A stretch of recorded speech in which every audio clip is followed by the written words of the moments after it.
हिंदीच्या धोरणाबद्दलचा जी.आर. अखेर राज्य सरकारनं मागे घेतला। त्रिभाषा सूत्राबद्दल आता नरेंद्र जाधव यांच्या अध्यक्षतेखाली एका समितीची स्थापना करण्यात येणार आहे। 3 महिन्यात ही समिती अहवाल देणार आहे आणि या समितीच्या अहवालानंतरच त्रिभाषा धोरणाबद्दल अंतिम निर्णय घेण्यात येणार अशी घोषणा मुख्यमंत्री फडणवीसांनी केली आहे।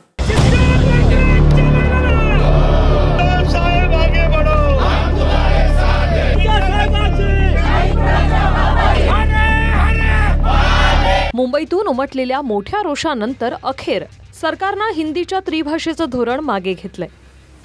मराठी माणसांच्या एकजुटीमुळेच सरकारने पाऊल मागे घेतल्याचं म्हणत ठाकरे गट आणि मनसेने मुंबईत जल्लोष साजरा केला।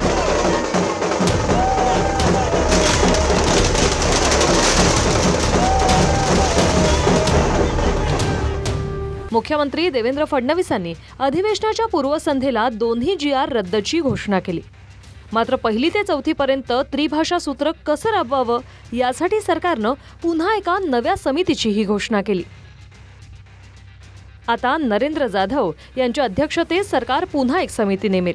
त्रिभाषा सूत्र कसं लागू करावं, कोणत्या इयत्तेपासून ते शिकवलं जावं याचा सांगोपांग अभ्यास करून समिती अहवाल सादर करणार आहे। त्यानंतर पुढचा अंतिम निर्णय घेतला जाईल। 16 एप्रिल 2025 आणि 17 जून 2025 हे दोन्ही शासन निर्णय आम्ही रद्द करण्याचा निर्णय घेतलेला आहे। हे दोन्ही शासन निर्णय या ठिकाणी रद्द आम्ही करतो आणि ही नव्याने समिती तयार करतो। ही समिती त्रिभाषा सूत्राच्या संदर्भातलं सगळं सूत्र माशेलकर कमिटीच्या अहवालाचा अभ्यास करेल। ज्या लोकांचं याच्यावर दुमत आहे त्यांचंही म्हणणं ऐकून घेईल आणि त्यानंतर आपल्या विद्यार्थ्यांच्या हिताचा काय निर्णय आहे तो निर्णय या कमिटीच्या माध्यमातून येईल आणि मग तो राज्य सरकार। आता आज हे आंदोलन केल्यानंतर त्यांना ही कल्पना नव्हती की मराठी माणूस एवढा एकवटेल। आज हे आंदोलन केल्यानंतर आता मराठी माणूस एकत्र होऊ नये, कारण 5 तारखेला जो मोर्चा आम्ही ठरवला तो मोर्चा होऊ नये म्हणजे मराठी माणूस एकत्र येताच कामा नये। एक तर तो फोडण्याचा प्रयत्न करायचा, तो फोडण्याचा प्रयत्न अयशस्वी झाल्यानंतर आता तो एकत्र येऊ नये म्हणून जी.आर. रद्द केला। दरम्यान हा मराठी माणसाच्या एकजुटीचा विजय असल्याची प्रतिक्रिया राज ठाकरेंनी दिली। सरकारला हे उशिरा आलेलं शहाणपण म्हणता येणार नाही, कारण ही सक्ती फक्त आणि फक्त मराठी जनतेच्या रेट्यामुळे मागे घेतली गेली। हिंदी भाषेसाठी सरकार इतका अट्टहास का करत होतं आणि यासाठी सरकारवर नक्की कुठून दबाव होता हे मात्र अजून गूढच आहे। हा मोर्चा जर झाला असता तर इतका विशाल झाला असता की संयुक्त महाराष्ट्र चळवळीच्या काळाची आठवण व्हावी। कदाचित या एकजुटीचा धसका सरकारने घेतला असेल, पण हरकत नाही, ही भीती असली पाहिजे असं राज ठाकरे म्हणाले। हा निर्णय कायमचा रद्द झाला आहे असं आम्ही गृहीत धरतो। पुन्हा समितीचा घोळ घालून नका, अन्यथा या समितीला महाराष्ट्रात काम करू दिलं जाणार नाही याची नोंद सरकारने घ्यावी।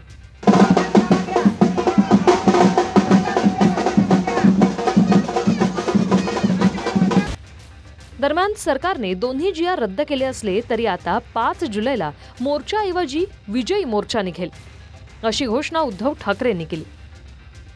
या मोर्चात मनसेसह मराठीवर प्रेम करणाऱ्या सर्वांना उपस्थितीचं आवाहन केलंय। 5 तारखेला आम्ही या सक्तीच्या विरोधात मोर्चा काढणार होतो, पण 5 तारखेला हा मोर्चा आता जल्लोष किंवा विजयी मोर्चा, आता मोर्चा किंवा सभा त्याचं स्वरूप कुठे कधी काय असेल हे 1-2 दिवसामध्ये आम्ही सगळ्यांशी बोलून सर्वांना सांगू। 5 तारखेला आपण मोर्चा काढायचा, सभा घ्यायची, कुठे घ्यायची, कधी घ्यायची, कसा मोर्चा काढायचा हा सगळा कार्यक्रम 1-2 दिवसामध्ये सगळ्यांशी बोलून मी ठरवेन। सगळ्यांनी याच्यामध्ये सहभागी व्हावं ही मी त्या सगळ्यांना ज्यांनी आज याच्यात सहभाग घेतला होता त्या सगळ्यांना मी विनंती करतो।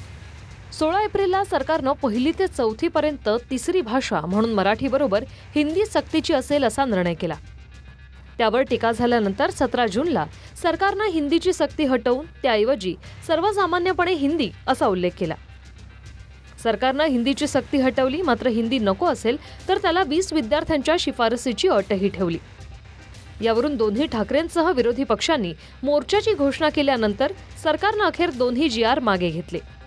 दरम्यान त्रिभाषा सूत्राची समिती उद्धव ठाकरे मुख्यमंत्री असताना झाली। त्याचवेळी समितीचा अहवालही स्वीकारण्यात आल्याचा आरोप फडणवीसांनी केला. 21 सप्टेंबर 2020 रोजी महाराष्ट्राचे तत्कालीन मुख्यमंत्री उद्धव ठाकरेजी यांनी हे शैक्षणिक धोरण कशा प्रकारे लागू करायचं याकरता एक तज्ञ समिती नियुक्त केली होती. 16 ऑक्टोबरला त्याचा GR 16 ऑक्टोबर 2020 रोजी उद्धवजींच्याच नेतृत्वाखाली हा GR निघाला. GR रद्द केला. कोणी GR काढला होता? ह्या लोकांचं म्हणजे पूर्वी मध्ये तो पिक्चर आला होता ना, हरिश्चंद्राची फॅक्टरी, तशी भाजप म्हणजे खोट्याची फॅक्टरी झालेली आहे, अफवांची फॅक्टरी झालेली आहे. भाजप हा अफवांची फॅक्टरी आहे. अफवा पसरायच्या, खोटं नाटक कथानक सादर करायचं, विरोधकांची बदनामी करून टाकायची आणि खोट्या मार्गाने विजय प्राप्त करणं हा भाजपचा एक आता धंदा झालेला आहे. आज जर समजा हा विषय दादला गेला तर मी तुम्हाला आता सांगतो, भविष्यातल्या पुढच्या नजीकच्या काळामध्ये मराठीचं अस्तित्वच हे महाराष्ट्रात ठेवणार नाही. मराठी साहित्य संपवून टाकतील, मराठी सगळ्याच गोष्टी संपवून टाकतील आणि केंद्र सरकारच्या वरवंट्याखाली अख्खा महाराष्ट्र भरडला जाईल. आणि म्हणून माझी महाराष्ट्रातल्या सर्व तमाम नागरिकांना माझी विनंती आहे की याला तुम्ही जेवढा विरोध करता येईल तेवढा केला पाहिजे. प्रत्येक शाळांनी या गोष्टींना विरोध केला पाहिजे आणि शाळा ह्या हिंदी कशा शिकवतात हेच आम्ही बघू. सत्तेच्या बाहेर असलं की रिफायनरीला विरोध करायचा, पुन्हा सत्तेत आलं की पत्र पाठवायचं केंद्र सरकारला, आमच्याकडे रिफायनरी करा. ही जी पद्धत आहे याच्यामध्ये केवळ विरोधाला विरोध अशा प्रकारची पद्धती दिसते आहे. त्यामुळे खरं तर पहिला प्रश्न म्हणजे या सगळ्या प्रक्रियेत राज ठाकरे नव्हते, कारण त्यांचा मंत्रिमंडळातही नव्हता, अपोजिशनलाही कोणी नव्हता. मला तर असं वाटतं की पहिला प्रश्न राज ठाकरेंनी उद्धव ठाकरेंना विचारला पाहिजे की तुम्हीच जर याला मान्यता दिली तर आता कुठल्या तोंडानं आंदोलन करायला निघाला.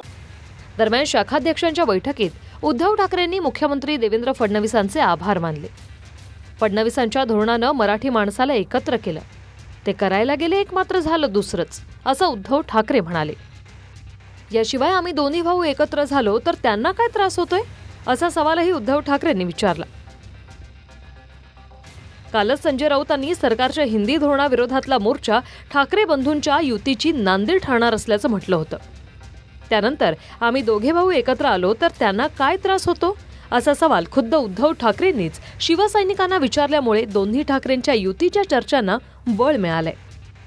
दरम्यान अजित पवारांनी सातत्याने सरकारच्या हिंदी धोरणाविरोधात भूमिका मांडली.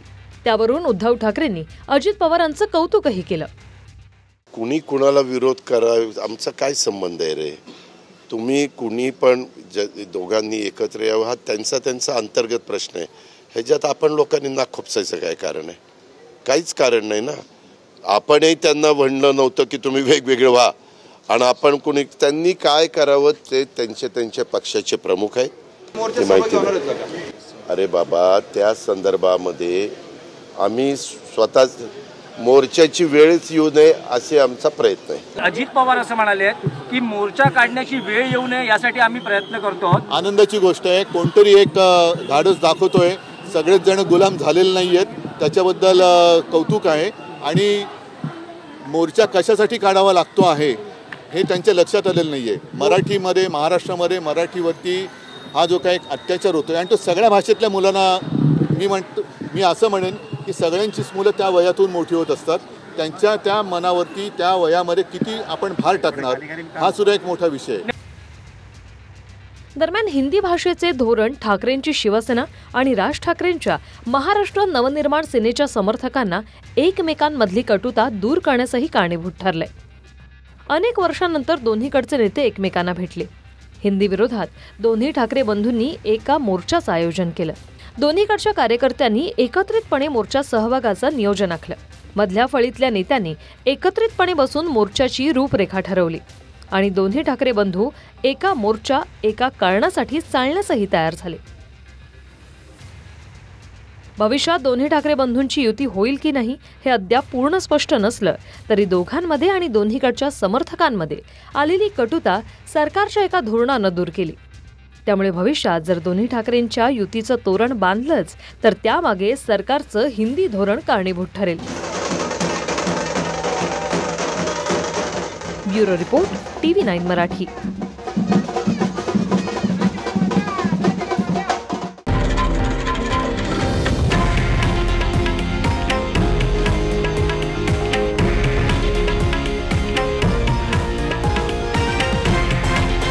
हे आहे देशातील नंबर 1 न्यूज नेटवर्क आणि आपण पाहत आहात TV9 मराठी, एकमेव.